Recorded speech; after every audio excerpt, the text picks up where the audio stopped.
Uganda. Hello there. I did not see you approaching. Today I have a story that was told to me by my mother, and I want to narrate to you. It's a story about a monster, a beast, a large, massive, devouring beast called Nasnas. Nasnas was greedy and wanted to eat and devour the people of this village far away.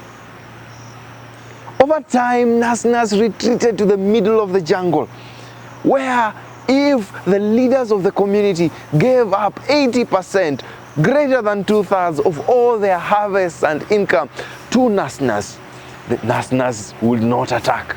But if the community would not, Nasnas will attack in the dark. Nasnas will attack in the dark of the night and grab the people from off their beds, devouring them, ripping them from limb to limb. People feared Nasnas. And so every month, the leaders gathered all the harvests, all the plenty of the village, took 90%, took it to Nasnas in the middle of the jungle, leaving the people with little. Over time, this custom of giving their harvests away was accepted as norm. People no longer saw it as a bad thing. So they got comfortable that every month they would take their harvest and feed this devouring beast. One day, a young man stood up and said, "It is enough.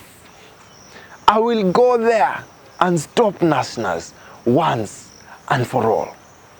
And so he rose one morning, took up his best armor, his best weapons, and marched to the middle of the jungle.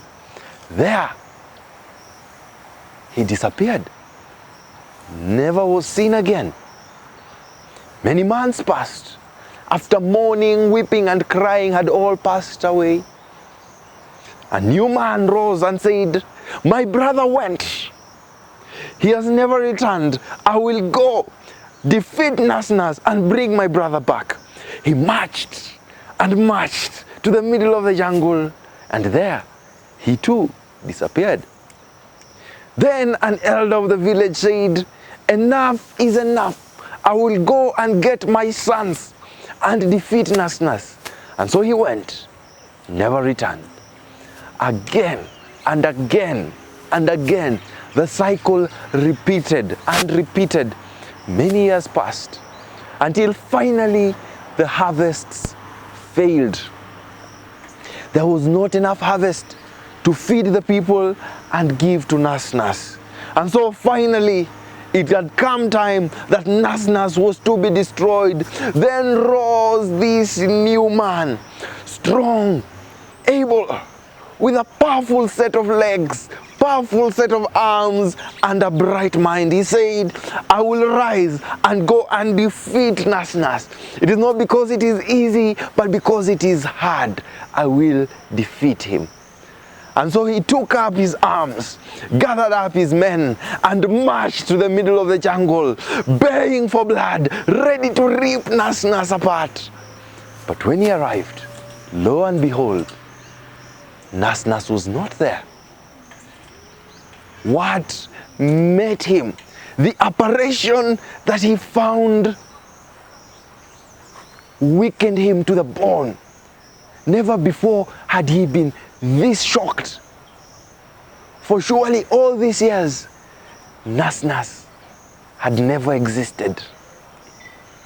Nasnas was a myth.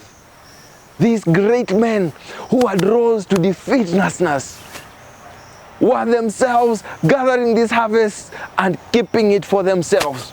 They were taking this harvest to the middle of the jungle, hiding and selling to other people out there.